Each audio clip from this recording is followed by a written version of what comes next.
he seguido un poco el esquema que he utilizado en trabajos anteriores sobre la disciplina material, en donde iba poniendo el paso o la descripción de las experiencias con imágenes correspondientes a ese paso.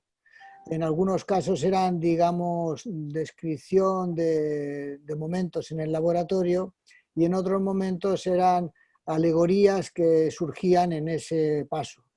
Siguiendo un poco el mismo modelo y también el modelo de los comentarios primeros, he tratado de poner imágenes que tengan cierto significado, cierta resonancia con lo que estoy hablando. Pero claro, corresponden a mi paisaje, a mi modo de ver, que para mí tiene ese significado y como son alegorías, para otra persona van a ser otras cosas. O sea, no tienen ese significado particular mío que coincide con, bueno, coincide aproximadamente, porque a la hora de esas imágenes, de buscarlas, primero, yo no soy dibujante, entonces no puedo crear mis propias imágenes, porque no sé dibujarlas. Entonces tengo que buscar en libros o en cuadernos o en internet o en distintos lugares imágenes que tengan una resonancia similar, o sea, lo más parecido. Entonces por eso han ido saliendo esas. Habría otras similares que podría haber puesto, pero no hay espacio para muchas. Entonces ponía una por tema o dos a lo sumo. Eso es el significado. Entonces, cada una de las imágenes pues tiene una alegorización, un significado para uno. Ahora, por otro lado, tú comentas que esas imágenes las vinculas también al espacio de representación, creo. Sí, sí, sí. Sí, Porque porque ese espacio de representación, que lo que es como un puente entre el mundo profundo y el mundo del yo, es algo así. bueno, el espacio de representación es todo es todo. Todo lo que podemos ver, lo que podemos representar, todo corresponde al espacio de representación. Entonces, hay ciertos lugares profundos que tienen también un cierto señal, una cierta experiencia. Es como los significados están en distintos lugares situados, en lo alto y en lo bajo y en lo izquierdo, en la derecha, en lo profundo, están situados. Es parecido a la descripción que se hace en la autoliberación cuando habla de esos lugares como él, ella, en la ciudad de arriba, la ciudad de abajo. Hay ciertos lugares que aparecen en cierta profundidad del espacio. Entonces, las imágenes estas están efectivamente en unos lugares del espacio en donde no hay una diferencia entre afuera o adentro, sino que todo lo engloba. Incluso cuando ves una estrella, tú dices, bueno, la estrella está afuera, pero sin embargo no puedes percibirla si no la estructuras. La tienes que estructurar. ¿Y con qué la estructuras? La estructuras con tus sentidos, con tu sistema de percepción. Es decir, está situada en un lugar del espacio. La parte más externa es un espacio de percepción, pero sigue siendo representación. De hecho, cuando cierras los ojos, sigue viendo la estrella en donde la colocas, afuera. Pero afuera y adentro tiene que ver con la cosa táctil del cuerpo, pero en realidad es todo ese envoltorio en donde vas colocando los distintos señales. La imagen es el modo activo de estar de la conciencia en el mundo. Esa Sí, es bueno, la palabra que... en realidad lo dice el negro, Bueno, pero el tema es que efectivamente es así. O sea, cuando uno dice la conciencia, ¿qué es la conciencia? Uno puede ver su conciencia porque está referida a imágenes. O sea, no hay ser sin manifestación. Y la manifestación es la imagen. La imagen es la estructuración de eso. Y es un modo activo porque es un modo permanente de la conciencia de estar siempre estructurando. No puede estar sin estructurar, no puede parar. Y lo estaría traduciendo a la mente de alguna manera. Sí, efectivamente. Traduce a la mente que no es representable, pero sí es detectable. O sea, es como si fuera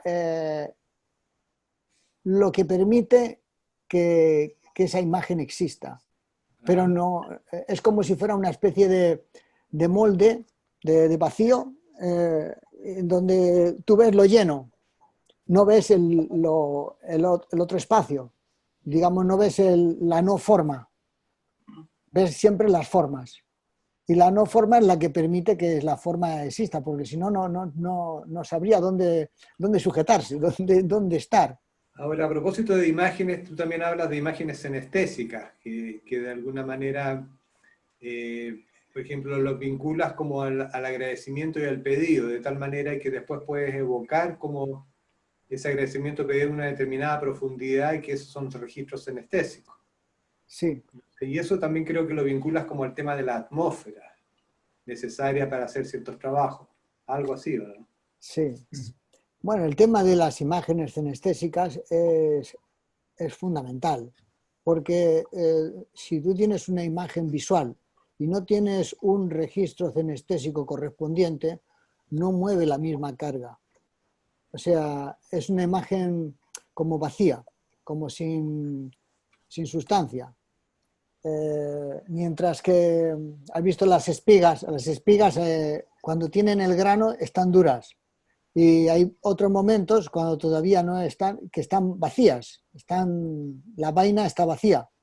Bueno, este es el equivalente entre una imagen visual y una imagen cinestésica. La imagen visual debe tener una imagen cinestésica, un registro correspondiente. Mientras más profundo es, mejor se mueve la carga energética.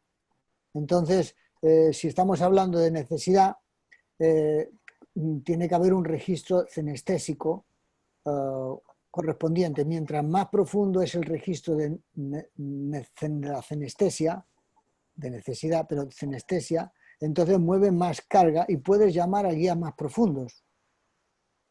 Mueves cargas más profundas. Claro. Mientras que si por ejemplo, cuando hacemos la experiencia de fuerza, imaginamos una esfera transparente y luminosa. Cuando la sitúas en lo alto, no tiene la fuerza que cuando la internalizas y la registras. Cuando la registras, empiezas a notar la electrificación y empiezas a notar una especie de ondulación y una especie de sensación interna de difusión de esa energía. Eso ya es una imagen cinestésica, es decir, una conversión de esa imagen. Puede incluso seguir viendo una imagen de cierto modo visual, pero la cinestesia es la que se impone y la que produce la experiencia. Claro, ahora el tema yo creo que está en cómo lograr profundizar ese registro, ¿no? Porque eso generalmente uno llega a las reuniones un poco de afuera y muchas veces cuesta como retomar esa profundidad. ¿Alguna sugerencia darías tú como para ganar esa profundidad para poder conectar con Bueno, la recomendación de mi mente está inquieta, mi corazón sobresaltado y mi cuerpo tenso es justamente para eso, para aflojar las tensiones, para tratar de estar un tiempo de ajuste entre el mundo cotidiano, los ruidos que vienen, la inercia, y uno necesita un poco de tiempo. Incluso la meditación también ayuda como a centrarse, como a colocarse en cierta frecuencia, pero uno necesita un tiempo. Y si previamente incluso se ha creado una atmósfera, como tú dices, una atmósfera que ayuda a entrar en esos espacios, porque no puedes entrar de golpe, a menos que lo tengas muy, muy codificado, muy automatizado, como si fuera un automatismo, como los medium que entran en trance, ya saben entrar muy rápidamente, o los chamanes, pero también necesitan un poco de tiempo para colocarse. Entonces, se necesita entrar en ese otro tipo de frecuencia, y para ello, por ejemplo, una charla, una lectura, una poesía, algo que te ayude a sintonizar con una franja más poética, más no tan cotidiana. Es como si no fuera de este mundo, del mundo cotidiano. No es un mundo de todos los días, es un mundo especial. Entonces hay que hacer una preparación. Lo ves incluso, por ejemplo, la gente que va a una iglesia, antes de entrar hace una señal, hace una géstica, digamos, trata de colocarse y se pone de rodillas, sentado. O sea, hay una serie de géstica y de posiciones que ayudan a hacer la oración o los pedidos que quiera hacer. Y el ámbito del templo crea la atmósfera, ayuda. Claro, si tú crees en esas imágenes, pero si tú vas a un templo de otra cultura o a una mezquita, también la gente que entra necesita un poco de tiempo y están allí conversando, hablan un poquito o hay un cura que da una charla y entonces entra en la frecuencia. Y después viene la experiencia. Pero la experiencia viene después de haber dado la charla y después de haber hecho una cantidad digamos, de ceremonias o de géstica y flexiones y genuflexiones que ayudan a entrar en ese sistema, en ese canal. Y después empieza el tema de la comunión o del tema de la experiencia. Pero eso no es al principio, hay todo un proceso. Claro. Ahora, tú en algún momento hablas de que todo esto son como para prepararse para que pasen cosas, que digamos, para que la fuerza se exprese o para que la profundidad se exprese, y planteas algo así como darle dirección a eso. ¿Cómo es posible darle dirección a algo cuando supuestamente uno no debiera interferir en nada, sino que debería dejar que el fenómeno se manifieste solo? ¿Cómo darle una dirección? Porque hay una intención, hay un propósito, hay un interés. Un interés. Cuando tú haces algo, lo haces buscando algo, lo haces para que te resulte bien una cosa, o sea, hay una precondición, un predialogal, llamaríamos, que es el propósito, es tu intención. Entonces, en la medida que eso es fuerte, es intenso, es claro, hay una profunda necesidad, luego tú haces la experiencia y lo dejas actuar porque eso actúa copresentemente. O sea, eso está en datos de memoria, está actuante. Eso yo lo entiendo y lo visualizo cuando uno trabaja CESI, pero cuando uno trabaja sencillamente en un oficio, ¿tiene que hacer algo particular o dejarse llevar nada más? Nada Porque más dejarse, porque también el que ha venido a la reunión, algo le motivará, alguna copresencia actuante estará, seguramente, por alguna charla que has tenido previamente, por algún interés, algo está actuando. Ese algo actuante actúa como propósito.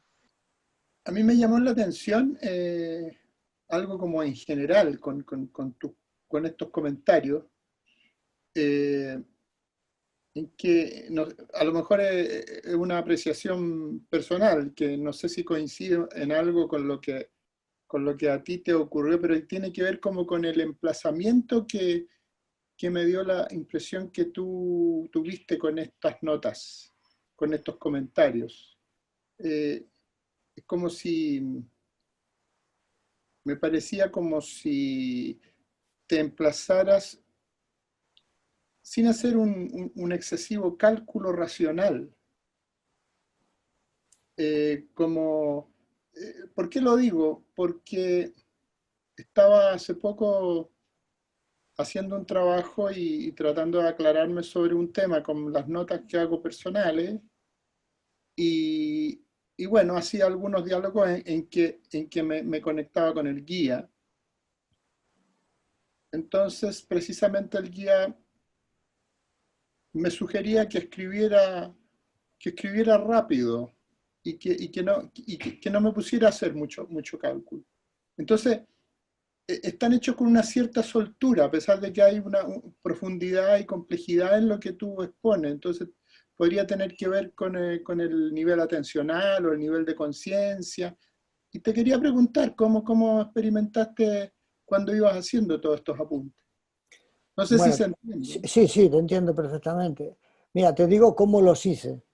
Eh, Durante un tiempo, no sé, un año, un tiempo, porque previamente yo iba tomando notas, todos son una recolección de muchas notas, eh, estaba en el tema, por ejemplo, que me interesaba, y luego yo me voy a dormir, como todos, nos vamos a dormir, y cuando me levanto por la mañana, o a veces me despierto a las 5 de la mañana, a las 4, a las 6, depende, de pronto eso está trabajando y de pronto me empiezan a venir imágenes o asociaciones o caídas en cuenta. Y entonces lo que hago, me pongo a escribirlas, casi como en semisueño.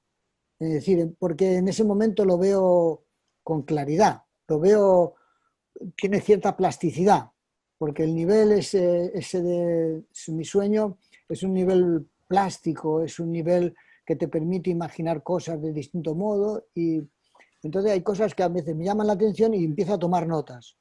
Y a veces estoy media hora escribiendo, escribiendo, escribiendo, con el teléfono móvil que tengo al lado empiezo a escribir y, y así día tras día. Entonces después empiezo a recopilar las notas y empiezo a ensamblar muchos temas que son repetitivos, o sea, se repiten, y otros que son nuevos. Entonces han sido tomados en una especie de estado de, si no de semisueño, sí en una especie de vigilia muy en ese tema. O sea, es como si fuera una cosa no obsesiva, pero que me interesa ese tema y entonces empieza a trabajar. Es como si se conectaran datos, se conectara información. Y entonces empiezan a aclararse. Entonces voy a un libro, le leo y después lo medito y vuelvo a soñar con ello y así sucesivamente. Entonces así recopilé la mayor parte de las notas que aparecen en... O sea, no están escritas en un nivel de voy a escribir algo, y además lo escribí sin el tema de pensar ni en publicarlo ni en nada. Lo escribí porque a mí me interesaba como rescatar esos contenidos y esa claridad que en algunos momentos veía para que no se me olvidara. Porque si no se me olvida, entonces no estaba con el tema de si cae bien o no cae bien. Yo quiero escribir esto para que no se me olvide. Entonces, eh, he notado, por ejemplo, que cuando no anoto los sueños, no anoto algunas cosas idas en cuenta, después se van diluyendo y ya llega un momento que no me acuerdo cómo era. Entonces, cuando en otro momento lo había visto con mucha lucidez, mucha claridad. Entonces dije, no, voy a anotar todas estas cosas porque me pueden ayudar. Entonces, así empecé a hacerlo y recopilé muchísimas notas. Entonces, incluso hay comentarios que puede ser que incluso después ni me acuerdo cómo es que llegué a escribir eso. O sea, que no es muy racional, para nada. O sea, es como, como un medium que escribe y no sabe lo que escribe. A veces, ¿sabes? Pero a veces también te ayuda a recordar y a tratar de integrarlo. Entonces, el hecho de hacer un manuscrito y buscar imágenes me ayudaba como una especie de proceso posttransferencial a tratar de integrar toda esta cantidad de, llamémosle transferencias o de exploratorias que me autohacía y me ayudaban. Entonces, todo el manuscrito forma parte de una especie de, de sistema de integración y de comprensión de mis propias creencias y experiencias, como tratar de aclararme. Entonces, al volcarlo y escribirlo afuera, me resulta como una especie de espejo, que a veces uno dice, ¿debería decir esto? No, no lo sé, yo no importa, pero yo lo digo, porque recuerdo en los comentarios que decía el negro de tenemos que a tratar de superar la autocensura y escribir y anotar cosas, no importa si lo hacemos bien, no esperar a hacerlo muy bien, una producción o un trabajo, porque entonces nunca te va a salir, nunca vas a hacer. Entonces, tú escribe, tú haz, y luego ya más adelante verás qué quitas, qué pones. Esa ya es una labor más racional, pero en principio deja que se suelte esos fenómenos. Y yo he visto que es interesante. No, a mí se percibe así. Yo lo percibía que, no bueno, justamente por eso te pregunté, porque no tenía con claridad exactamente cómo sería, y tú me lo estás aclarando, pero yo percibía justamente eso, y desde aquí, digamos, se percibe algo muy interesante, como muy fresco, muy suelto, y no por eso que no es profundo, ¿no? Eh, Porque además invita más que uno espere, porque uno está muy acostumbrado a recibir algo, un buen material, como una especie de sabiduría infalible. ¿Ah? Sí, Y en realidad, pensándolo bien, no es tanto eso lo que importa, sino que cómo eso provoca también una reflexión en uno. claro, ¿Ah? claro. Eso, ¿no? Sí, porque en definitiva lo que yo quería decir, bueno, voy después de todos estos años en claro qué tengo en claro, o qué creo tener en claro, o cómo lo veo. Entonces escribo lo que sea, y si no es doctrinario o no es del todo racional o es raro, bueno, es el estado de la cuestión, es como me encuentro. O sea, Claro.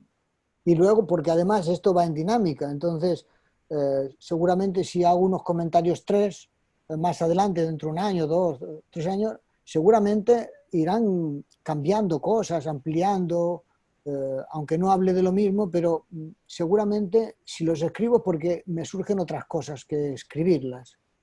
Eh, entonces no es una cosa que esté... yo he notado bastante eso, cuando la mirada externa es muy presionante, hay un bloqueo, o sea, porque claro, si no puedes escribir como escribía el negro, de ningún modo, porque él escribía magistral, con una profundidad tremenda, pero claro, si te pones ese modelo, no hay modo, no escribes nunca nada, ni Claro, haces. Entonces, Obvio. yo tomo como referencia a uno mismo, es decir, qué he escrito ayer y qué es que puedo escribir hoy. Entonces, una especie de autoperfeccionamiento, pero referido a uno. No te pongas esa otra imagen. Para eso ya me leo los libros del negro, los vídeos del negro, que son muy instructivos, y entonces ahí aprendes mucho. Pero muchas de las cosas que dice el negro es muy importante integrarlas, hay que digerirlas, hay que masticarlas, hay que... a veces las lees en distintos momentos y parece que no las has leído o en suficiente profundidad antes, o que te dicen cosas nuevas. Entonces claro. está todo muy vivo. Claro. Mm, A mí me resuenan mucho las relaciones que estableciste entre espacios de representación, doble o alma o energía interna. Esa, como que en el fondo se está hablando de lo mismo, pero se puede ver de diferentes lados, digamos. Exacto. Y la otra relación que estableciste que me llamó mucho la atención era que la formación del espíritu tiene que ver una relación con el guía interno. Sí, a mí me resultó, Lo entendí así en la lectura que hicimos. a mí me resultó de mucha utilidad porque siempre hablábamos en las conversaciones con amigos, decíamos, bueno, a ver, ¿tengo espíritu o no tengo espíritu? ¿Tengo doble o no tengo lo doble? ¿En qué consiste Claro, esa especie de conversaciones? Y digo, bueno, hay que aclararse con esto. Entonces, ¿cómo lo veo yo? Bueno, ese espacio de representación es el doble. Y el espíritu, ¿dónde está el espíritu? Que no lo veo. Porque es invisible, porque es imperceptible. Pero, sin embargo, yo he visto que cuando tú generas el guía, cuando tú haces pedidos al guía, estás creando una especie de centro aparentemente externo, porque uno se refiere al guía como si fuera otra cosa. Porque claro, la conciencia funciona así, funciona como por oposición. Entonces, pareciera que es externo, pero en realidad es un trabajo interno que estás haciendo. Y al volcar ahí los agradecimientos y las mejores experiencias y los pedidos, estás generando un campo, eh, digamos, que podría independizarse, que podría, y entonces, guía, llévame. Entonces es como una especie de Dios, como una especie de, depende de las creencias de cada uno, pero en realidad uno está creando y recreando un modelo, como el que trabaja con la arcilla, está trabajando un modelo, está modelándolo con ciertas cargas, ciertos atributos, y lo perfecciona y te acompaña, porque lo interesante de esto es que te acompaña. Entonces digo, bueno, este guía, este va a ser mi espíritu, va a ser lo que continúa. Entonces yo me encomiendo a él, por así decir. Entonces, bueno, me resultó útil la asociación, y me resultó útil porque además coincide con el registro que tengo. Entonces, no es que sea se me ocurre una cosa y bueno, ya está, se me ocurrió. No, es que percibo que eso tiene que ver con la construcción del espíritu. No es que sea el espíritu, es que el guía es una especie de andamio, como una especie de armadura para configurar esa entidad, ese ser nuevo. Así es como lo he visto. Sí, es como uno mismo, pero más profundo. Claro, Es como, claro. y Es a como mí si fuera... me resonó después eso con el sí mismo. Exactamente, exactamente. Es como, es un modo de acceder al sí mismo, porque el sí mismo no aparece tal cual. Entonces necesitas una escalera, necesitas un andamio, y el guía te acerca a eso, te acerca y te acompaña cotidianamente, y un espíritu te debería de acompañar, porque si no, Claro. vaya espíritu.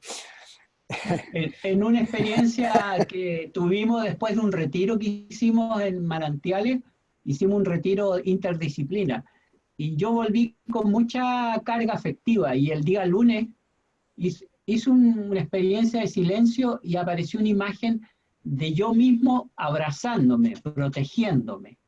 Y me dije, y esa experiencia como que me ha dado mucho que pensar porque como que lo relaciono con el espíritu, el guía y ese sí mismo, que es uno mismo. Andrés tiene algo parecido, una experiencia parecida también. ¿Tendrá que ver con el testigo, de alguna manera, el witness, ese que ve desde afuera, de alguna manera, a sí mismo? ¿Puede ser? Yo tengo una pregunta y tiene que ver con este tema. En realidad es una gran duda que tengo y que siempre la he tenido, porque se insiste mucho cuando leo todo el texto, los textos del negro, que el espíritu se construye. Entonces, a mí la duda que me salta es que si en realidad la mente como tal, en su intención, encarna de alguna manera a través de los mundos hasta llegar a lo nuestro, a la Tierra. Entonces me pregunto si en realidad, si uno llegó de alguna manera como parte de eso aquí en la Tierra, no tiene mucho que construir. Lo que sí tiene que construir es en la espiritualización de la Tierra. Esa es una función que tendría el ser humano cuando se da cuenta, cuando toma conciencia. Pero ya el espíritu está, lo que tiene que hacer es reconocerlo, y lo puede reconocer a través de sí mismo, de alguna manera, en la medida en que accede internamente a ese registro, con esa pregunta, ¿quién soy?, por ejemplo, o ¿por qué a dónde voy? Bueno, en realidad tiene que volver a su patria original, de alguna manera. Ese sería como mi esquema, como lo Sí, entiendo. sí, sí, sí. Sí, muy interesante. Lo que pasa que a mí, por ejemplo, como tú dices, es una construcción, entendí el guía también como una construcción. Entonces, Sí, entre claro. construcción y construcción las veo muy conectadas. Entonces, es como si el guía es una ayuda para la construcción justamente de ese espíritu, como un modo de acercamiento a esas experiencias trascendentales. Eso es como me parece. Sí. Ahora, ¿es una construcción o un develamiento? Bueno, por ejemplo, también podemos hablar en ese sentido del propósito, si es una construcción o es un develamiento. Creo que puede entenderse de los dos modos. Depende si lo haces por vaciamiento o por llenado. Ajá. Ujú. O sea, si lo haces por llenado es una construcción. Si lo haces por vaciamiento de las cosas no esenciales, llegas a lo esencial. Claro. Son Porque hay momentos en que si uno se silencia, efectivamente surgen significados, traducciones de cosas más profundas. Entonces, como que si todo estuviera, solamente lo que uno necesita es como alivianarse, purificarse, digamos, transparentarse y silenciarse para que eso se exprese. Entonces, no sé si es parte de lo mismo, solamente es una mirada son enfoques. distinta. Yo veo que uno es de vaciamiento y otro de llenado, pero, Claro. por ejemplo, puedes trabajar con imágenes o puedes trabajar con el vacío, con el silencio. Los dos te llevan a experiencias. Claro, claro. A propósito de ese tema, en una parte escribe, entiendo el objetivo de mi vida es la configuración del espíritu inmortal. Dice. El manejo del tiempo y el espacio para lograr la liberación. ¿A qué te refieres con el manejo del tiempo y espacio? Aunque en algún momento por ahí después pone la materialización de la energía en los pedidos, es el control del tiempo y el espacio. Pidan lo que necesitan. Porque es muy interesante lo que pone ahí. Bueno, a mí me recordó, eso está inspirado en una frase que leí hace años, de cuál era el objetivo de la escuela.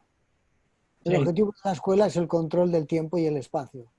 Entonces se me quedó siempre pensando que qué significaba el control del, si el objetivo de la escuela es el control del tiempo y el espacio, ¿qué significaba eso?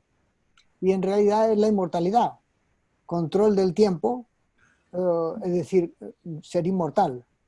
Y del espacio es conectar con los espacios profundos, poder entrar y salir de esos espacios hasta los espacios trascendentales. Entonces el control de ese espacio, de ese mundo interno, es el objetivo. Sería otro modo de decirlo. Después el otro tema que me llama la atención es que a veces yo tengo dificultad para diferenciar lo que es el cuerpo del doble. ¿Ya? Como que en tu trabajo aparece como claramente diferenciado y además es como muy explícito. Mira, el cuerpo es un ámbito de apoyo para donde realizo mis actividades que no son del cuerpo. El alma, el doble, el psiquismo, el espacio de representación, el campo energético es el doble. ¿Ya? O sea, como que todo lo que no es material, llamémoslo así, todo lo que tiene que ver con distintas gamas de energía pasaría a ser el doble. O sea, Claro, la manifestación del psiquismo también. a mi modo de ver, el doble, o sea, no puedes hacer nada sin el doble, porque toda percepción, todo recuerdo, toda imaginación es parte del doble, es el campo energético traducido en imágenes. Entonces, cuando tú ves una puerta, cuando tú ves, en realidad estás percibiendo tu doble, pero no le llamas así. Claro. Entonces, todos son registros perceptuales y todo eso es la traducción de unos impulsos. Pueden provenir del propio cuerpo o pueden provenir de afuera, de otros lugares. Pero todo lo percibes a través de esa especie de sensor que tienes energético de los sentidos, que es, y tu conciencia lo estructura. Bueno, toda esa cantidad de estímulos que los estructuras, eso es el doble, es el campo energético. Y el espacio de representación. Exactamente. Y Claro. todo, y es el campo energético, el campo del operador, como quieras llamarlo. Lo que pasa es que ese doble o ese alma no tiene conciencia de sí. O sea, normalmente toda la gente tiene ese campo, pero no hacen la elaboración o esa especie de develamiento de ese sí mismo, de ese darse cuenta. Ese darse cuenta es el comienzo de una construcción. Sí, eso es muy hermoso como lo pones, porque de hecho enfatizas bastante en tu trabajo. Más que hablar de conciencia, sí hablas del darse cuenta, que es más cercano todavía a uno como posibilidad. Y lo pones como efectivamente eso, como el comienzo o sea, lo vinculas directamente con la mente. Claro. Es el develamiento de la mente, pero no lo puedes hacer si no hay conciencia de sí, porque la conciencia de sí es la que se da cuenta. Recuerdo un día, le comentaba, creo que te lo he dicho alguna vez, pero no sé si vosotros lo habéis escuchado. Estaba un día con el negro y le decía, oye negro, ¿te puedo hacer una pregunta? Dice, bueno, dime. Digo, mira, tengo 40 años, en aquel momento tenía 40 años. Digo, me estoy haciendo viejo y, y, y no sé qué va a pasar con mi vida. Me voy a morir, pero no tengo claro cómo funciona, porque todo cambia. Yo, si veo fotografías de cuando era pequeño, soy muy distinto. Mis padres también. La casa donde yo nací ha desaparecido. Todos son recuerdos, pero todo ha cambiado. Mi pueblo ha cambiado, mi ciudad también. Eh, Mis hijos ya no han crecido y ya no son iguales. Es decir, todo está cambiando. Mis pensamientos también cambian, todo cambia. Entonces, no hay nada permanente. Digo, sin embargo, hay una cosa que es permanente y es la única cosa que me ha acompañado y no cambia, no envejece.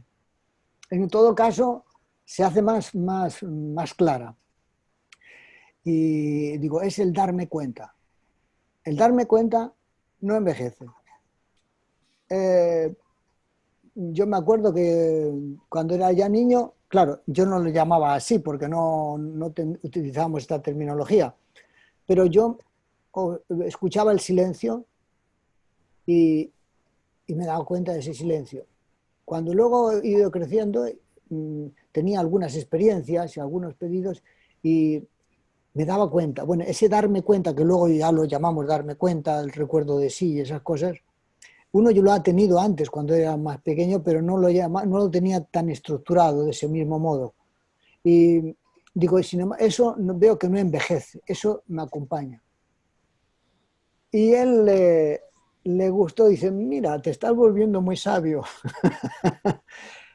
Entonces me gustó aquello del recuerdo de sí, del darme cuenta, porque efectivamente es lo único que veo que permanece, que puedes alimentarlo y se puede engrandecer y no se modifica, o sea, se modifica para mejorar, o sea, pero no envejece.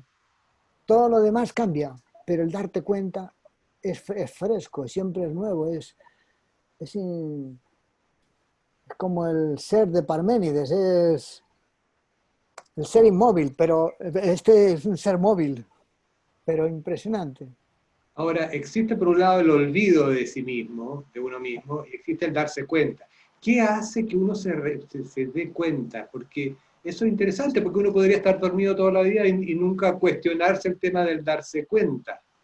Hay algo, hay una como intencionalidad interna, es la mente la que de alguna manera lanza desde muy lejos como recuerda que existe, no sé, o algo así, porque si no, uno estaría como atrapado sin salida en el olvido, pero sin Pues embargo hay algo que te recuerda.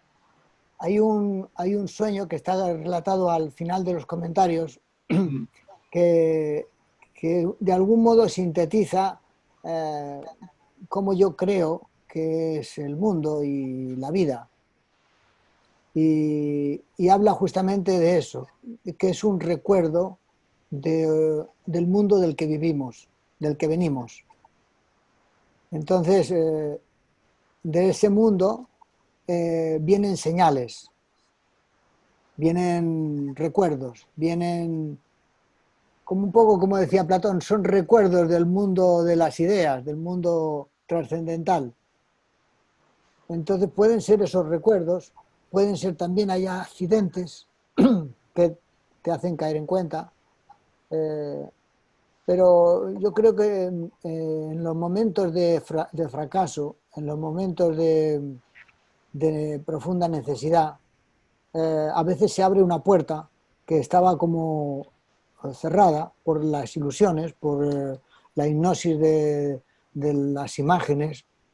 Entonces, en esa especie de fracaso, de caída de la ilusión, se abre esa especie de silencio, de vacío interior, que puede resultar en cierto modo desagradable, porque uno experimenta la pérdida de algo, pero puede ser el encuentro de algo nuevo, de algo, de ese darse cuenta, como escuchar una voz interior, escuchar un silencio, que hay algo que anida en uno, que no es uno, es otra cosa. Entonces, puede ser que esos momentos sean como vislumbres, un poco como esas experiencias que relata el negro de la, ¿cómo se llama? La búsqueda del sentido, ¿no? Las señales, no me acuerdo cómo se llama el capítulo. El quinto, sí. Habla el negro de como antes de la evidencia del sentido hay otro capítulo que La es sospecha del sentido. la sospecha del sentido. Entonces hay ciertas experiencias que tenemos en la vida que nos hacen sospechar y preguntarte.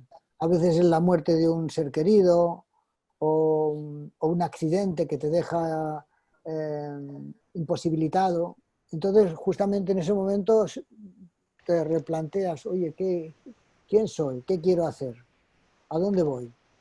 Esos momentos son, y todas las personas tenemos momentos a veces accidentales o a veces momentos de estos de frustración, que no los llamamos accidentes, pero podrían ser también una especie de accidentes.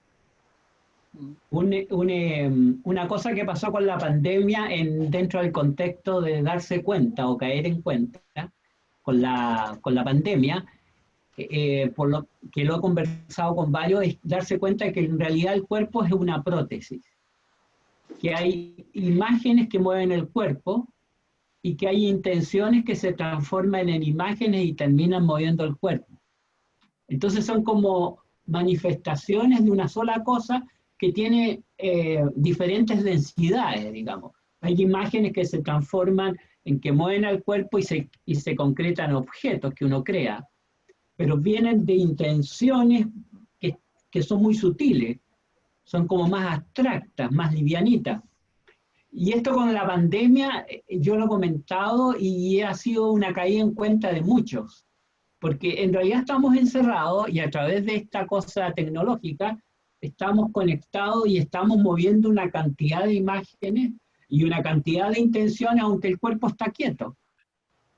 Sí, yo también he notado en esta cosa de la pandemia como una especie de cámara de silencio en algunos momentos, porque no puedes salir a la calle, no puedes ver gente y cuando no, porque antes de utilizar este sistema hubo un mes por lo menos que era una especie de total aislamiento, entonces era como una vida monástica. Además yo vivo aquí en un pueblecito y salías a la calle, nada, silencio, no había ningún caminante. Entonces era vivir en un monasterio. Entonces esa especie de cámara de silencio te hace como, te plantea, bueno, ¿qué hacemos aquí? O sea, hay una falta de estímulos que normalmente los coches, el café, los amigos, eh, alguien que viene a visitarte y de pronto todo eso se queda, parece un claustro de los monjes. Y lo único que quedan aquí son tus libros, el taller, y es una especie de ensimismamiento, una especie de quedarte en aislamiento. Y eso también te hace plantearte cuestiones más, a veces esenciales, como diciendo, bueno, ¿qué quiero hacer con mi vida? ¿Cómo va a ser? Porque esto es una cosa totalmente nueva, pero no sabemos cuánto va a durar. ¿Y si se prolonga? Y esto nunca había sido así. Yo nunca he visto una cosa parecida. Y además no es aquí, es a nivel planetario, a nivel general, está aumentando.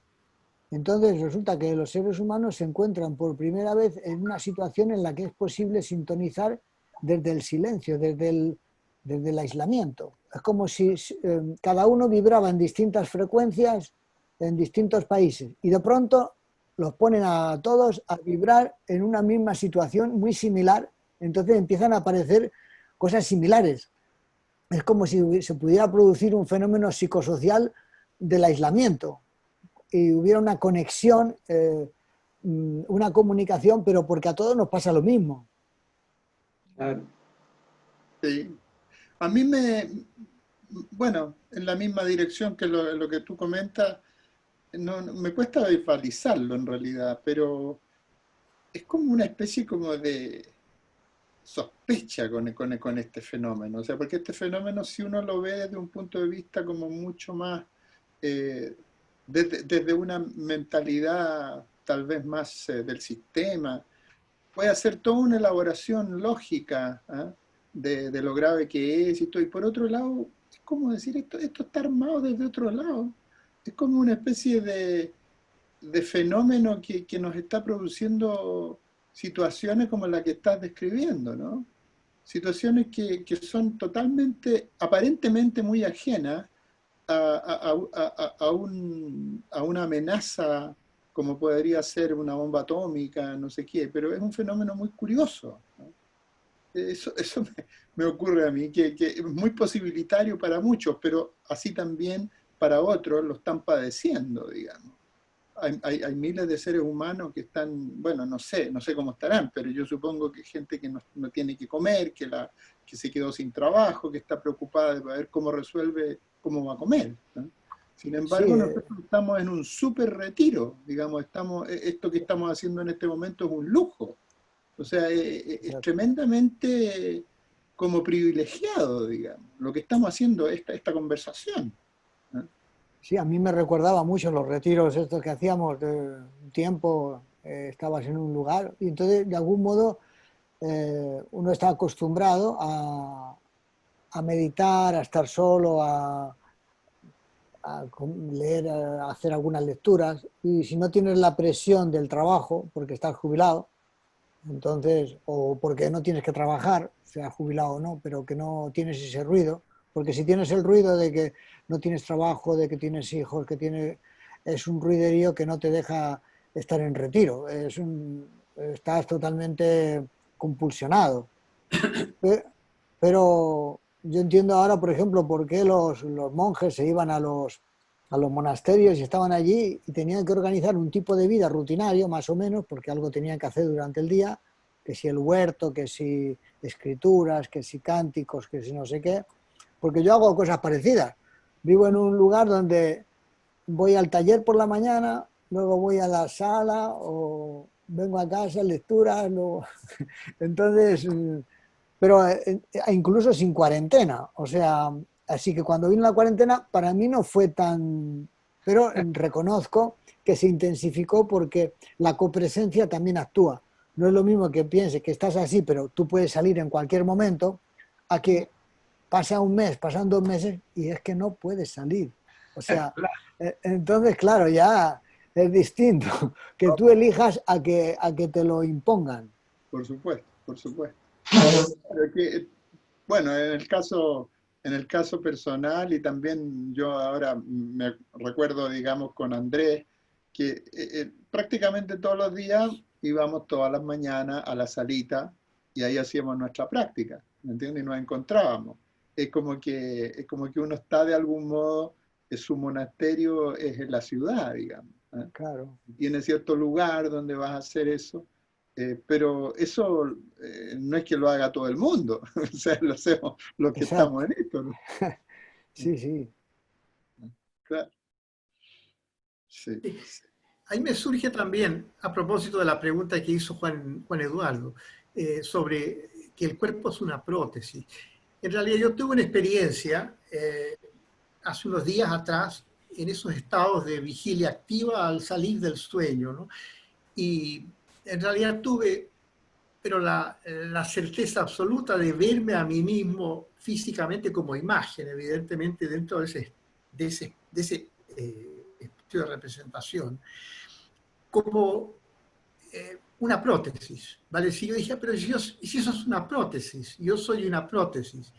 Y luego, después de examinar esa prótesis a lo largo de varias etapas de la vida, que un poco lo que tú comentabas, que era el darse cuenta, en realidad me daba cuenta que era una prótesis de niño, que era una prótesis de adolescente, y así siguiendo. Y después me di cuenta que había muchas otras prótesis. Entonces me surge un poco como qué es lo que ve todo eso desde afuera, de alguna manera. Y sin embargo, está viéndolo. Y en la ciudad pueden haber miles de prótesis. Y hay algunas alegorías, por ejemplo, en el caso de los indios, que ponen que las puertas del cuerpo están en los sentidos, ¿vale? Es decir, por las orejas, por la nariz, por la boca, qué sé yo, por el ano, por los 9 sentidos del cuerpo. Entonces es interesante porque ¿qué es lo que observa eso? Y todo el movimiento que existe dentro de esa ciudad, ¿no? Donde están todas esas prótesis, y la ciudad misma. Yo lo pienso en Santa Teresa, por ejemplo, que veía el mundo de Ávila, que tiene como 9 puertas. Entonces debe haberse imaginado ese cuerpo como una entidad, cuando ella habla del castillo y todo eso, ¿no? Pero en fin, son alegorías, pero de alguna manera Sí, corresponden a experiencias internas, ¿no? Que son bastante claro. profundas. Sí, sí. Sí, hablaba de un castillo, de unas murallas, ¿Sí? con puertas y Ellos, entradas, salidas, sí. las moradas. Las En la murallas. morada. Y uno lo ve, cuando yo visité Ávila, me acuerdo muy bien, uno se pone en uno de los muros y ve todas las puertas que se van, está como en un todo, ¿no? ¿Y qué es lo que hay afuera de eso? No sé, y ahí te armas toda una serie de historias, ¿no? Claro, Es muy además que bueno. la arquitectura en general, y en este caso tú dices castillo, es una, de algún modo tiene como referencia al propio cuerpo. ¿Ah? Incluso, bueno, un automóvil lo tiene. O sea, las luces, y hay relación con los ojos, te fijas, y el radiador y la respiración que entra por la boca. O sea, es una proyección que va más allá del propio cuerpo, toma como modelo al propio cuerpo. Cierto. En algún momento tú comentas, hablas de los mitos, específicamente el Arca de Noé, que es muy interesante la interpretación que hace del Arca de Noé. Y que estos mitos y que hay dioses que actúan, influyen. ¿Cómo llegas a eso? ¿Tiene que ver con modelos profundos? Ese también parece que fuera como un gran tema, el de la memoria profunda, el de los modelos profundos, que se traducen finalmente en mitos. ¿Cómo lo ves? Bueno, para mí, cuando lees la Biblia, lo puedes leer literalmente como una cosa histórica, más o menos verosímil, o también lo puedes ver a veces como enseñanzas, como alegorías o como eh, un tipo de descripción de una enseñanza. A mi modo de ver, esa construcción que Dios le dice a Noé, a construye esto de este modo, tal, tal, tal, le está dando instrucciones de cómo construir un espíritu para cuando se muera, que pueda renacer en el otro mundo. Entonces, todo el sistema de construcción es una cosa parecida, similar al Arca de la Alianza. Es otro tipo de construcción, porque también Dios le dice que tiene que construirlo de ciertas medidas, con ciertas maderas, con ciertas planchas de metal. O sea, no importa si es metal o madera, el tema es que te dice que tiene que tener unas características, unas proporciones, un modo, es decir, una forma. Es como cuando construyes el guía, tiene que Ah, tener, es similar, la construcción del espíritu es como la construcción del guía o la construcción del arca, es la construcción siguiendo, toma los elementos positivos de tu psiquismo, la fuerza, la bondad, la paz, a Noé le dicen, toma animales de todas las especies, toma esto, le está dando unas características. O sea, como forma es similar, luego cambia la alegoría, la cosa histórica. En el caso del Arco de la Alianza también. ¿Y qué meten en el Arco de la Alianza? En el Arco de la Alianza meten las tablas de Moisés, digamos, la Torá, que las llevan por todos lados. ¿Y para qué sirven las tablas? Las tablas son como los principios, es decir, son los modos de construcción del espíritu. Si tú construyes el espíritu con esas tablas, con esas leyes, con esos principios, lo vas a construir adecuadamente. Entonces, es muy precioso. Entonces, para mí son analogías de esa construcción, siguiendo la cuestión del guía como construcción del espíritu. Ahí lo veo, esa relación. Ahora, esta es una interpretación que es muy interesante. ¿Es tuya o es una interpretación que existe en el medio, digamos? Yo no la he escuchado, pero puede ser, no lo sé. Porque para mí es muy novedosa, pero pega perfecto, o sea, calza perfecto. Son sistemas alegóricos, entonces los sistemas alegóricos los puedes encontrar en muchas cosas, por ejemplo, en la alfarería, en los ceramistas, en la construcción, lo puedes encontrar, esa alegoría, en muchos oficios. Por ejemplo, en los oficios puedes verlos de un modo externo, de un modo de trabajo, de perfeccionamiento, de hacer una cosa muy bien y todo eso, pero es muy externa. Y hay especialistas buenísimos. Pero también puedes verlos desde un punto de vista interno, como tú sabes. No solamente incluso desde el punto de vista de la construcción interna, la permanencia, la pulcritud y el tono, sino también que es una construcción, sino también como un punto de inspiración. Es decir, en muchos trabajos tú puedes recrear, dijéramos, el proceso de la disciplina.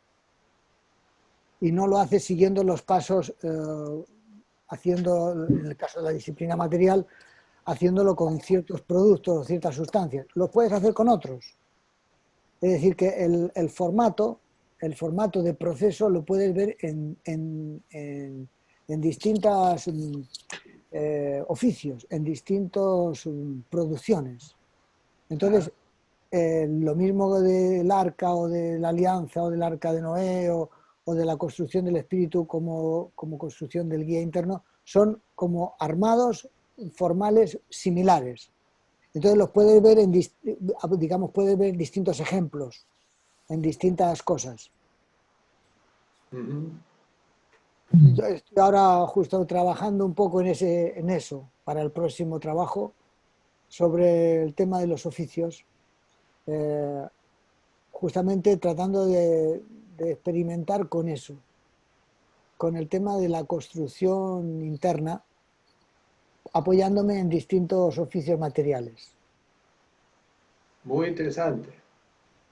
Sí, muy interesante.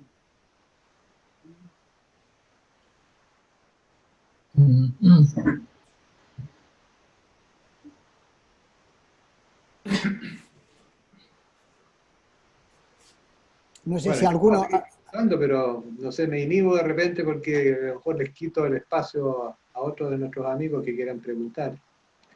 Para mí en este trabajo, los comentarios, hay para mí un gran aporte que es el tema de la luz, el tema de lo luminoso. De hecho hay una cosa muy maravillosa acá, digamos, cuando habla de la luz, relacionada con los sentidos, por ejemplo. O sea, como que hay un reconocimiento de la luz en todo lo existente, algo así, me imagino. Y lo encuentro extraordinario, digamos, porque acerca experiencias que uno, claro, ha tenido chispazos, mínimos, pequeños, breves, que además se tienden a olvidar. Aquí hay un desarrollo de experiencia que es un gran aporte. ¿Cómo ha sido para ti este proceso de ir hacia la luz o que la luz venga hacia ti? Porque es todo un tema ese, un tema que no es de un día para otro tampoco. Yo creo que, como tú dices, es un tema de proceso, es un tema de búsqueda y de necesidad. Entonces, cuando tú ves los objetos, los ves con ciertos colores, con ciertas texturas, eh, y puede quedar ahí.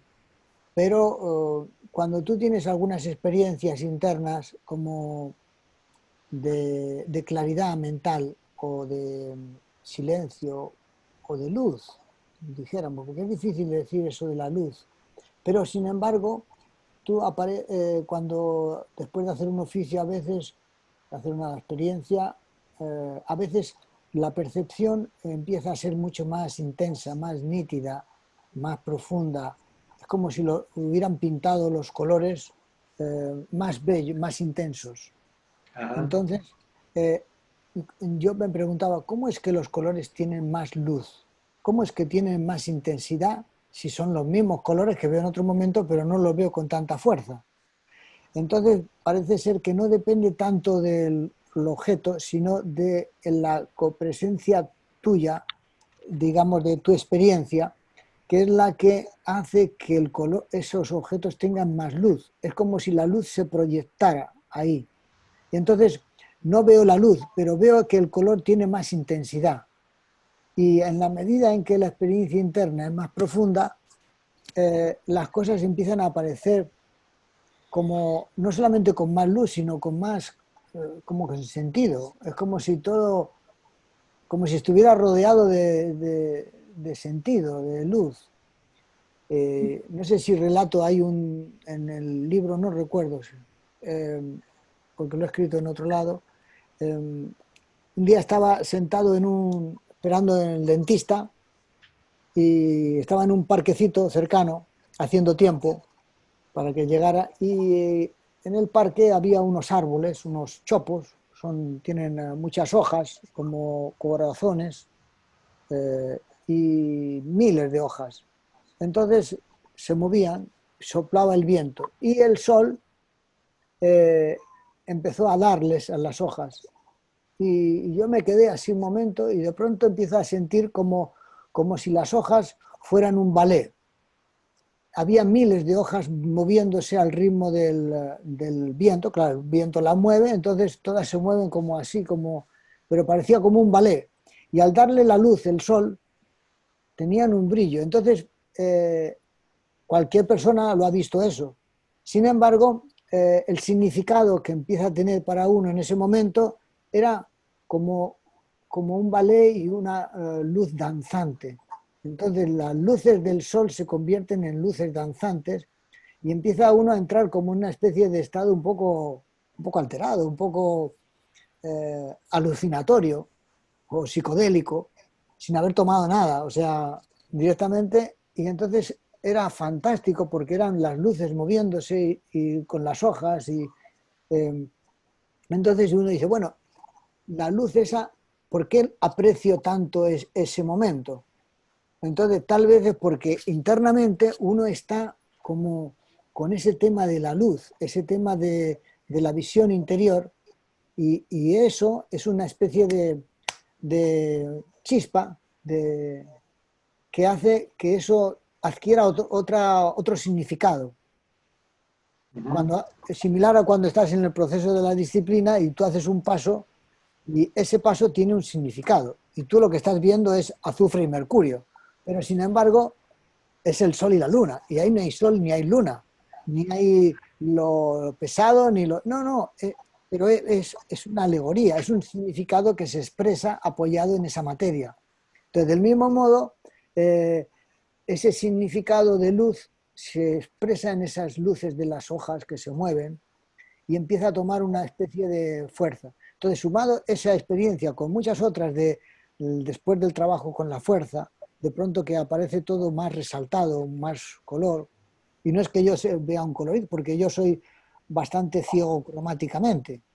Tengo problemas de discromatopsia, se llama, que es un porcentaje de ceguera cromática. O sea, que no es un tema de que veas los colores muy puros o no. Es un tema interno que hace que las cosas que ves tengan una dimensión diferente a como las ves normalmente.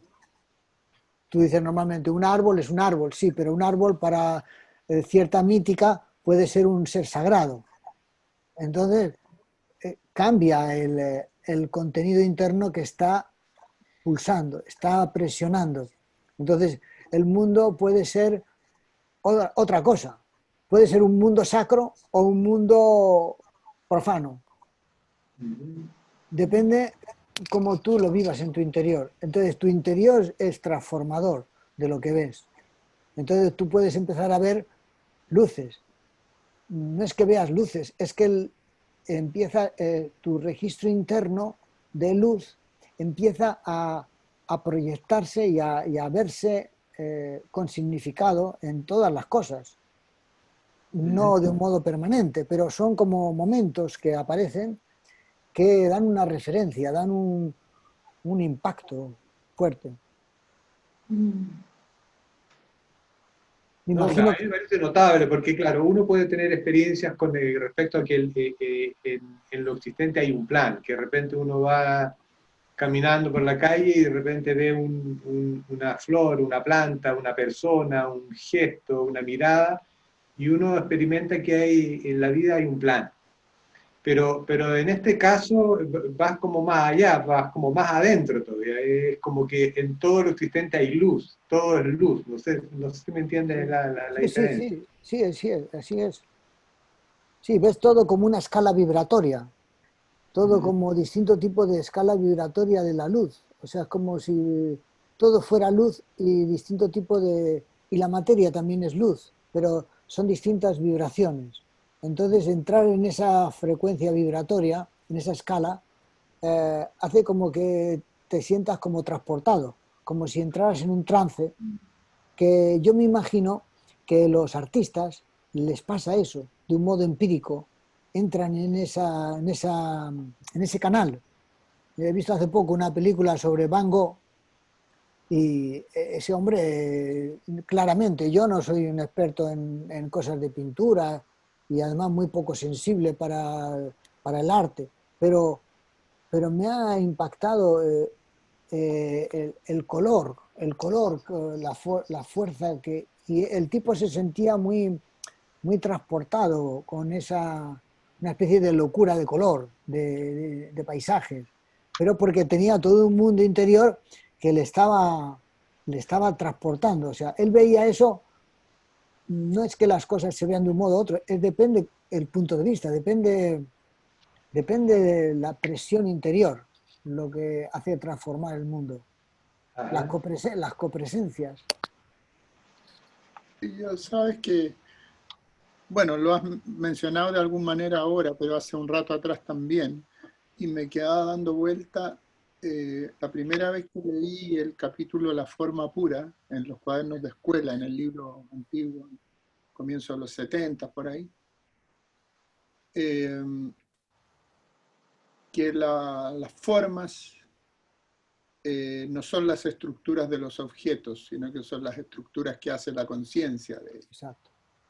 Yo en ese tiempo, bueno, obviamente tenía 20 años, 21 años, pero alcancé a captar, no tenía ningún dato de los que tenemos ahora. Y eso me impactó mucho, porque dije, en realidad todo es lo que yo estoy estructurando así. Pero incluso es tan fuerte la mecanicidad con que uno ve la realidad que uno sigue pensando que las cosas externas son así. Claro. Pero en realidad no son así, no pueden ser así. Es decir, es mucho, uno se trata de conformar con que son así. O es más cómodo, parece, más mecánico verlo así. Pero en realidad cuando uno realmente asume que toda representación, tanto de estímulos internos como que provienen del exterior, son estructuraciones de la conciencia, es una cosa bastante fuerte, digamos, profunda. Porque al final uno se pregunta, bueno, ¿y qué más hay? Bueno, lo que hay es trascendencia, o sea, es todo lo que uno no estructura, es parte del mundo trascendental. es decir, que trasciende las percepciones, así como lo... Ahora, esto es una reflexión intelectual, tal vez. A veces uno alcanza a tener experiencias de comprensión más plena de eso. Pero yo creo que ese es la invitación a que uno realmente comprenda bien eso, plenamente, ¿no? Porque es un tema que es bastante profundo como experiencia más completa, ¿no? Entonces lo relaciono con lo que estabas diciendo. Sí. A mí me llamó mucho la atención una vez, cuando estudiaba ciencias naturales en el colegio, había un capítulo que era la percepción de los animales. Y aquello para mí supuso un shock, porque resulta que ponía cómo ve el mundo Eso. una abeja, cómo Claro. ve el mundo un perro, cómo ve el mundo una hormiga, cómo ve el mundo un camaleón. Y ponían imágenes muy distintas, unas en blanco y negro, otras eran puntitos, otros eran hexagonales, otros eran tal. ¿Y cómo lo ve el ser humano? Y yo decía, bueno, si cada ser lo percibe de modo distinto, nosotros tal vez lo estamos también viendo de otro modo, pero no es lo real no está al acceso. Claro. Yo pensé lo mismo que tú. Yo pensé cuando niño eso mismo. Qué curioso. Decía, ¿cómo ve una mosca si la mosca tiene unos ojos facetados? Entonces, ¿qué? Claro, ¿Soy yo el dueño de la realidad? No, pues. claro, claro. Sí. Entonces, para mí aquello fue un shock y una comprensión de cuando se hablaba que el mundo era ilusorio, no entendía por qué era ilusorio, pero ¿por qué? Si yo lo estoy viendo. Pero cuando tú dices cómo lo ve un perro, o cómo lo ve un gato, o cómo lo ve Claro. no sé, una hormiga, o cómo lo ve un árbol, cómo sentirá el mundo, y una piedra. Y yo me he preguntado así estas cosas, digo, entonces nosotros somos otra cosa, pero también y creemos que tenemos la exclusiva de la realidad. Entonces, aquello para mí fue un shock. Y cuando yo, claro, leí las descripciones del negro, la forma pura que tú decías, era clarísimo la descripción que él hacía, ya muy precisa, con mucha visión. O sea, no era una cosa así de colegio, era una cosa muy Yo lo profunda. encuentro impresionante ese capitulito. Y eso Impresionante. es fundamental, porque eso es un shock, porque normalmente creemos que el mundo es real. Aunque decimos que no es real, pero lo creemos totalmente. Y creemos que las personas, y claro, luego cuando cambian y se mueren y cambia todo, uno dice, ¿cómo? ¿Pero dónde estaba? Si ayer estaba aquí y ahora ya no está aquí. Entonces te das cuenta de que hay un cambio, que hay una estructuración, que hay una creencia que está trabajando y que es tan fuerte que no la cuestionas. No, tal vez no podemos vivir con la sensación de que vives en una ilusión. Claro. No da lo mismo como uno estructura la vida, entonces, porque eso influye en tu memoria, y tu memoria tiene que ver con el momento de morir. Claro. Bueno, de Claro, hecho, el negro en algún momento, en conversación con mensajeros, parece que era, él sugería decir, no le vamos a hablar de la ilusión del yo a la gente, decía, porque lo vamos a hacer sufrir. Hay un comentario que hace de eso, y yo lo entiendo, porque en realidad, si tú le planteas a una persona así que no, le larga una imagen así, lo dejas con un enredo, digamos, porque no tiene cómo claro, o piensa que estás loco, o sí, porque además si no me extraña que la gente que ha tomado, no sé, drogas o ha tenido algún accidente y tiene un shock fuerte, se le pueden producir modificaciones importantes en su visión del mundo y que no coincide con lo que habitualmente toda la gente, las convenciones. Entonces empiezan a producir desequilibrios y situaciones complejas. Claro, claro. Eduardo, ¿y qué te parece? ¿Qué pasará con las certezas? Pues Yo noto en tu trabajo una modestia en el sentido de que va tomando notas y reflexiones, de distintos temas que más o menos todos confluyen a lo mismo, pero yo me imagino que en la recopilación y la edición de todo este material deben haber elementos que para ti no son traducciones, sino que son certeza. ¿Me equivoco, no? Sí, sí, en realidad he tratado de escribir lo que siento como cierto, o sea, lo que creo, o sea, no lo que teóricamente podría ser, sino describir los registros que tengo, que es lo más cierto que siento. O sea, no sé si será así o no será así. Es como yo, digamos, la certeza que tengo la he escrito. O sea, Yeah. ahora, que dentro de a lo mejor de un año, 2 años o 6 meses o no sé cuándo se modifica esa visión por otras experiencias, escribiré otra cosa. Pero en este momento, y además desde hace tiempo, más o menos es como yo lo percibo, lo siento. Luego es una forma de mirar el mundo en que se acerca mucho más uno a la forma puta.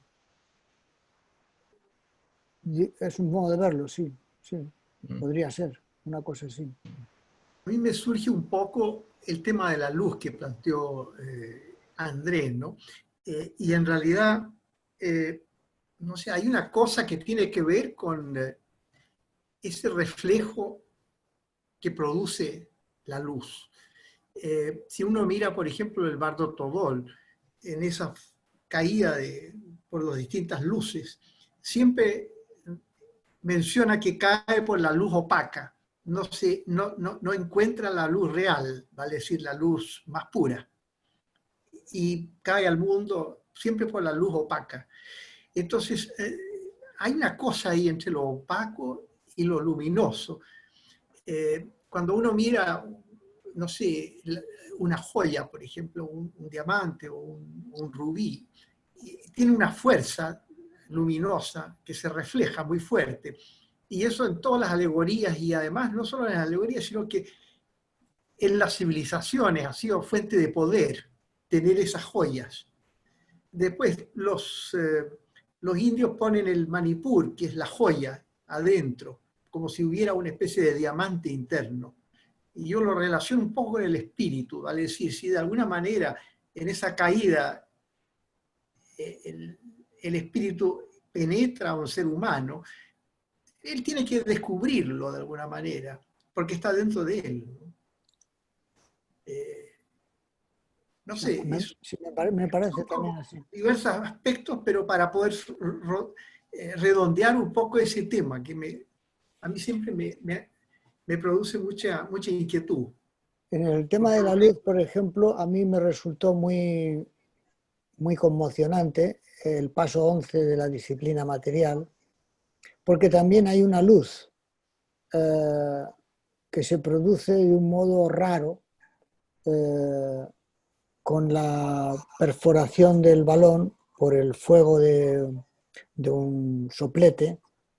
Entonces se produce una luminiscencia donde se ilumina todo el balón y todo es luz.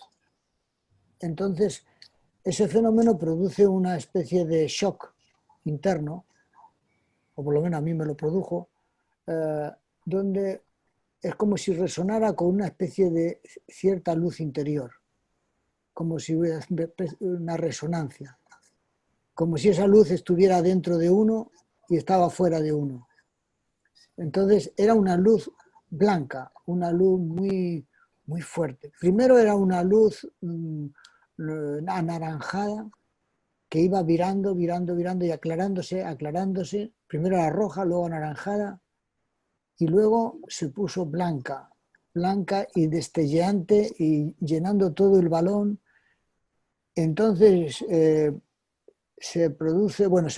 había un gran silencio y una espera de que algo se produzca. Yo no sabía lo que se iba a producir, porque era una incógnita.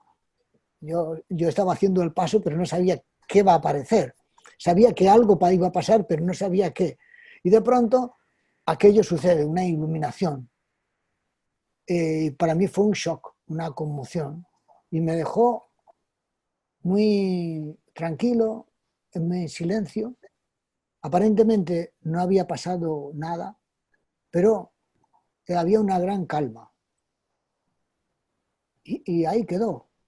Entonces se lo escribí al negro, oye, negro, pasó esto, una luz, una gran calma, y entonces me escribe y me dice, debes de estar de enhorabuena, yo también estaría contento como tú. En ese momento, al leer los comentarios que me hizo, más o menos, no me acuerdo exactamente, caí en cuenta del estado, porque es como cuando uno no aprecia suficientemente bien cierto estado, porque no es habitual, entonces no sabe si es importante o no es importante, porque además no es una cosa así muy energetizante o muy vistosa. Es algo muy sencillo, muy humilde, pero conmocionante.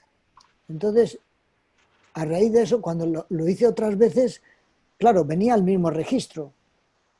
Y entonces descubrí que esa es una entrada. Esa es una entrada. No me había dado cuenta hasta que el negro me la señaló. Me dijo, eso es. Entonces, bueno, estoy muy agradecido porque desde ese momento se han producido más y la clave es cómo volver, cómo acceder a ese punto de entrada. No, o sea, no por hacerlo se entra, porque es todo un proceso de acumulación que vas haciendo en la disciplina, pero efectivamente esa luz blanca es una cosa muy interesante. Y luego pensé que, por ejemplo, los herreros, la gente que trabaja con luces, con ciertas luces son más amarillas y otras, por ejemplo, las de las soldaduras son más blancas, porque la temperatura es mucho más alta. Pero pensé, digo, tal vez los herreros que trabajaban con la fragua, con la luz tenían una cosa con la luz, con la intensidad de la luz y con los fuegos, y eso producía una especie de resonancia, y esa relación entre los herreros y los alquimistas tiene que ver con ese asunto de las luces y de los fuegos, porque el fuego es un tipo de luz también, es otro tipo de luz, pero también es una luz que tiene mucha energía, tiene mucho poder, mucha capacidad de transformación. Y la otra luz, la luz blanca, tiene también poder de transformación porque te conmociona, te deja como inundado. Y claro, una cosa rara, pero por otro lado, y esa es una paradoja, es muy familiar.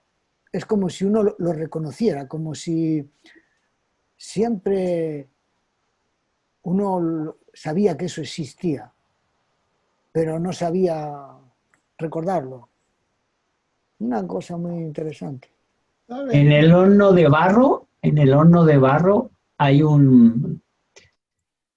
después de varias horas de trabajo de tratar de aumentarle la temperatura, hay un momento cerca de los 800 grados que las piezas se ponen blancas, se pone todo el horno blanco y se produce una gran calma en todos nosotros, los que estábamos alrededor del... No sé si Juan o Andrés se acuerdan, pero era una experiencia que después de mucho trabajo... Se ilumina como desde por dentro, se ilumina. Por dentro, sí. Y se produce un silencio, efectivamente también. Mire qué curioso, no me había recordado, pero es muy similar como experiencia, mira, interesante.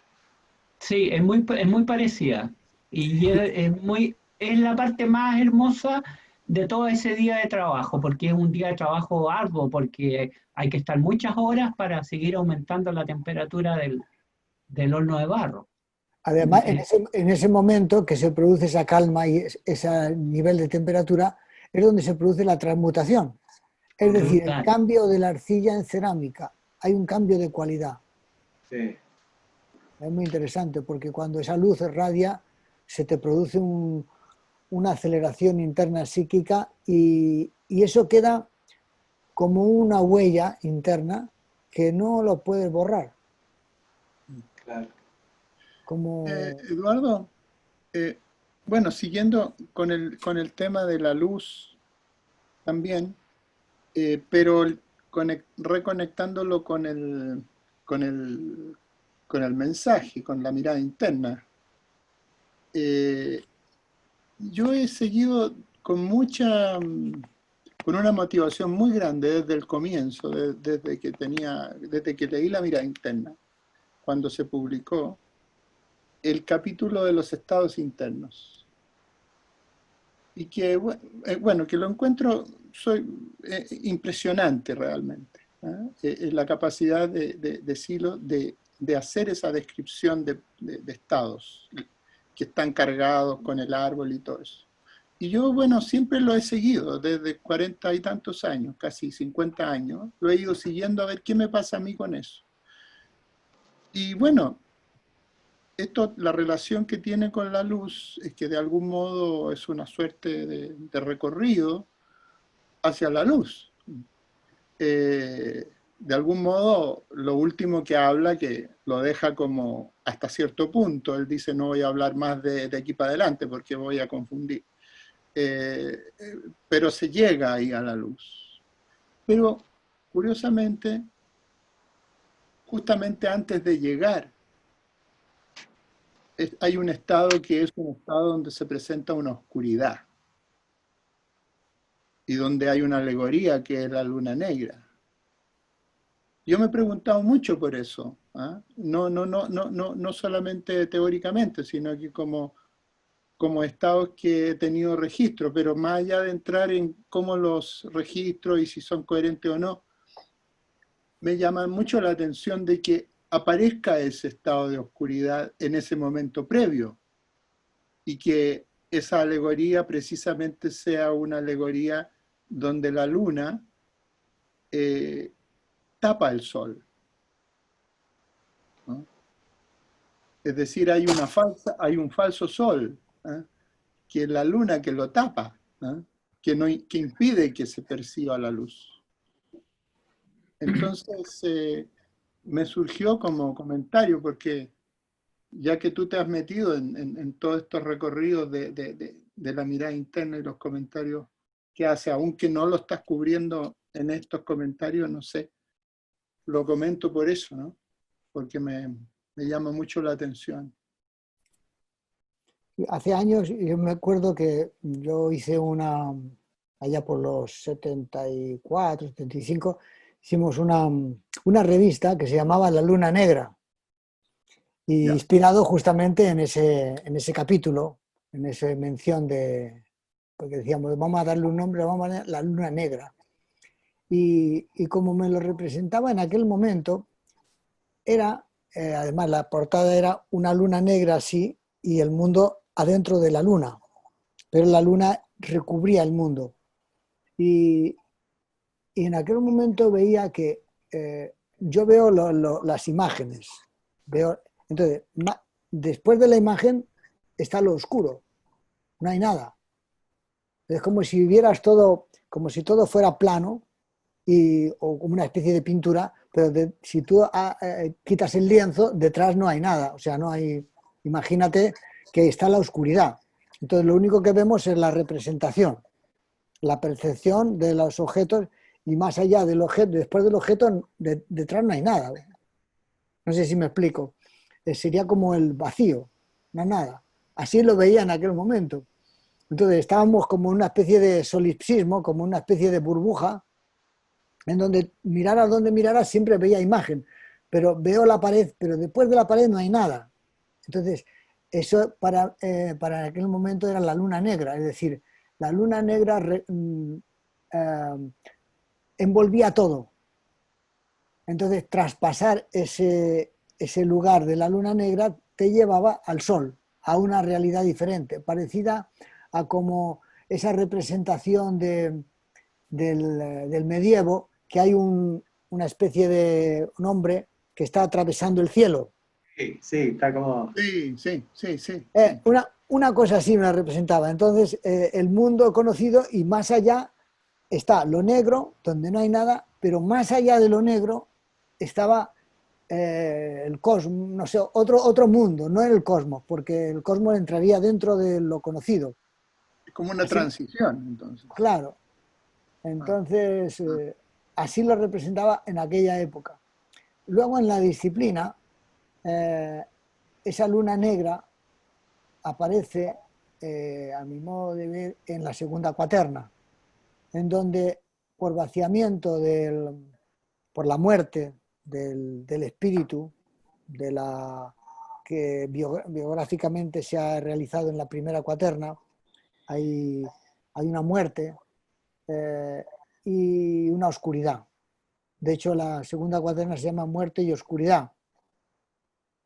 Entonces, esa muerte y esa oscuridad que aparece ya en el octavo paso sería la luna negra, es decir, el fin de esa biografía, de ese mundo conocido. Y es un nuevo propósito, una nueva vida, un nuevo espíritu que viene de afuera, que se inyecta, que es el nuevo propósito, el que hace renacer en el radiante sol. Pero la luna negra aparecería ahí en el octavo paso. En realidad, toda la cuaterna es una progresión de luna negra, a mi modo de ver. Digo, comparado con estados internos. Y de hecho, las descripciones que hacía en la experiencia, los poemas, yo no escribo poemas, pero en ese momento te surgen tratar de describir el estado interno un poco poético. Entonces yo leía, por ejemplo, a Hölderlin o a Novalis, que son poetas románticos alemanes, donde ellos describen unos estados internos muy similares a la luna negra, no ven futuro, es una cosa, es un romanticismo dark, ya no hay futuro, está todo oscuro. Entonces yo escribía, no digo que como Novalis ni como Hölderlin, pero el mismo clima, y era una luna negra, una oscuridad del alma, que es un poco la noche oscura del alma que cita San Juan de la Cruz también. Pero en esa noche oscura pudo aparecer no sé si conocéis un poco algunos poemas de San Juan de la Cruz y eso, pero la noche oscura del alma. Y Teresa de Jesús también habla de esa noche oscura, en donde el mundo conocido, el mundo cotidiano, se derrumba, cae, o sea, no. Entonces aspiran a otro mundo, a un mundo de luz, a un mundo. Y todas las canciones que hacen las monjitas esas tienen que ver justamente con ese tema. No sé si conocéis una colección de músicas, de canciones que hay sobre las canciones de Teresa de Cruz, Juan de la Cruz, no sé, yo las escucho a menudo porque son de mi tierra, yo nací allí, en esa zona, entonces me gustaban y de vez en cuando las escucho y son músicas de monjas, música de monasterios, pero describen muy bien esa especie de búsqueda interior y describen esos estados de la luna negra y del encuentro espiritual. Bueno, te agradezco porque nunca me habían hablado tanto de la luna negra. Yo lo alegorizo eso que están comentando, el paso de salirse del carro del deseo y montarse en el caballo de la necesidad. Como salirse de ese mundo que es el carro del deseo y pasar adelante al caballo, arriba del caballo de la necesidad. Puede ser. Puede coincidir. Son momentos de proceso, tal vez.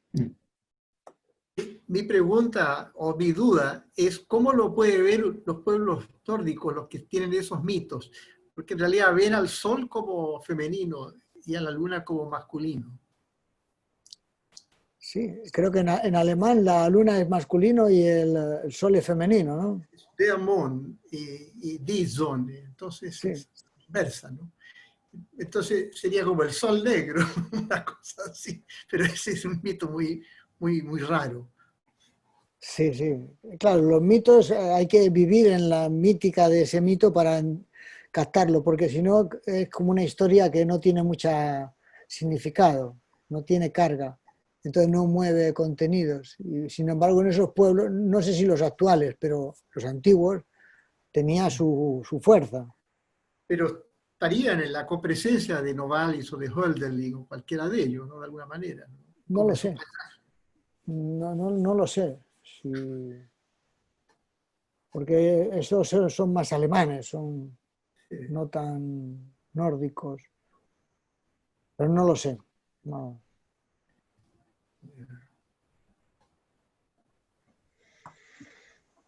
A propósito de la luz, yo quería leer un parrafito que creo que está al final de tus comentarios, que lo encuentro muy conmocionador. Dice, todo se fue confirmando cuando comenzaron a aparecer primero en los sueños y luego en la vida cotidiana la compañía de una especie de luz y presencia que me acompañaba.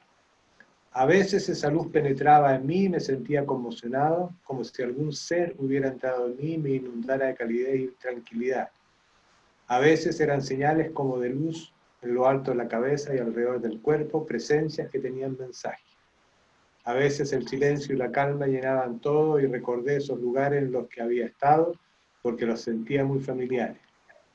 Comencé a tratar de extender estas presencias y esa calidez a otros con la intención de compartir esa experiencia, pero sin decir nada, solo tratar de radiar esas señales que parecían en mi interior. Poco a poco sentí algo que llegaba a los seres más cercanos, no solo físicamente, sino que a los cercanos afectivamente, no importando la distancia. Todo esto me da mucha alegría y espero poder seguir compartiéndolo con los demás.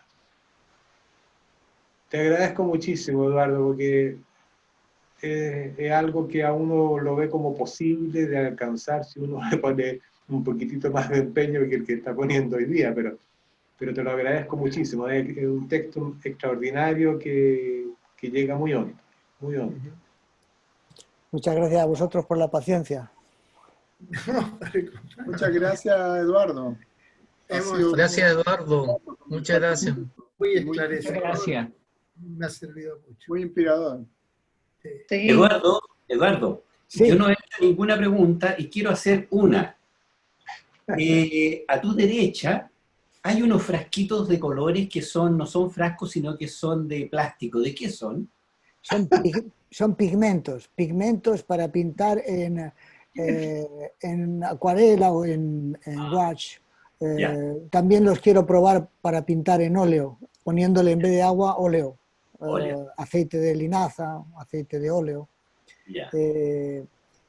Estoy haciendo experimentos, como te decía, con oficios, desde la talla de piedra, de madera, hueso, y también hacer pintura, también hacer metal, cerámica, hierro, vidrio, muchos oficios, haciendo pruebas justamente porque inspiran, porque me resultan de apoyo para la cosa propia de las tesis y para conectar más profundamente. Para ponerse. Sí, es una especie de entradas. Claro. Y yo nunca he tenido esa vena artística, ni lo soy, pero siento que los artistas ya vienen de fábrica un poco, y aunque luego se hagan mejor, pero tienen esa especie de sensibilidad más desarrollada y pueden captar el mundo de un modo muy particular. Entonces, eso puede ser una vía de entrada. Sí. Puede ser una vía de entrada en lo profundo, como una especie de enamoramiento, sea en la pintura, en la escultura, en la música. Entonces, es un modo de traducir señales profundas. Puedes traducir cosas cotidianas, pero también cosas profundas. Y creo que la cosa estética, la cosa del arte, puede ayudar a conectar con lo profundo. Yo estaba experimentando con los fragmentos de música que más me conmocionan y los grabo y camino con ellos. Y claro, desde ahí yo puedo hacer un pedido, puedo hacer muchas cosas simples, porque hay mucha conmoción. O sea, te ponen ahí, en ese lugar. Un arte te puede poner con mayor facilidad. Sí. Así que por eso tengo aquí estas Eso. cositas son... Este es una laca garanza. El Mario sabe eso. Sí, y este es un blue cobalto. Ya, un blue cobalto, Qué correcto. lindo. Sí. Y... Yo tengo de estas, Ah, sí. tintas de Sí. colores.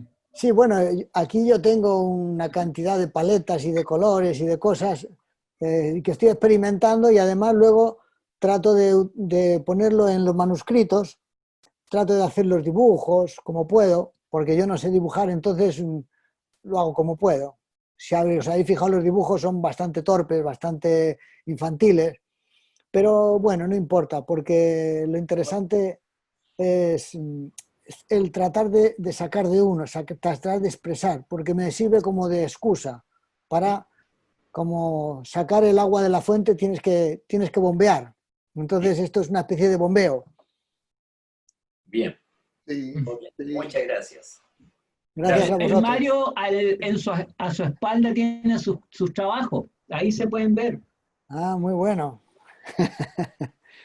Sí, sí, bueno, pero él es un artista. Yo aprendí de todo, maestro de nada. Cuando dice esas cosas, que a mí me lo han dicho mucho, porque en realidad yo no me siento tan artista, yo creo que tendría que tener mucho más permanencia. No he tenido mucha permanencia. Y el negro a mí me dijo en una carta, que es como una especie como de tesoro tremendo que lo tengo ahí, pero me llega a asustar porque me dijo que tú, me dijo, con la música puedes perforar el muro, me dijo. ¿Ves? No. Eso es lo que yo pienso. Y para mí es como una especie como de tarea pendiente. Entonces cuando lo escucho, sí, por un lado me entusiasmo, pero por otro lado digo, puta, ¿qué estoy haciendo? Bueno, y bueno, ayer retomé, hice una música ayer. ¿Ah? Han habido periodos en que he hecho harta música, pero siento como que tengo que emplazarme. Me exijo mucho, yo creo que eso me juega en contra, y yo lo digo por lo que acabas de decir. Siempre recuerdo a los grandes, buenos maestros que tuve, entre ellos al propio negro, pero en lo que respecta al arte, en realidad uno no tiene que preocuparse si no dibuja bien ni nada de eso, porque todo eso es parte del paisaje de formación. Todo ese cómo se debe tocar la música, cómo, o que uno tiene que estar preparado para el arte. No, yo creo que puede ayudar, pero el arte, lo más importante es realmente una soltura, y puedes tener recursos técnicos muy, muy precarios, muy modestos, y pueden ser suficientes. Eso, de todas maneras, eso sí lo tengo claro, eso no tengo ninguna duda. Entonces, está garantizado que podemos hacer algo. Claro, es como para con poder también los recursos que tengamos. Sumar a tu entusiasmo, decir, sí, no necesitas saber dibujar, ¿para qué? No. Muchas gracias, Eduardo. Gracias a vosotros. Un fuerte Muchas abrazo. gracias. Muchas gracias. La conmovedora. Chao. Muchas gracias. Adiós, gracias. Chao. Gracias. Chao.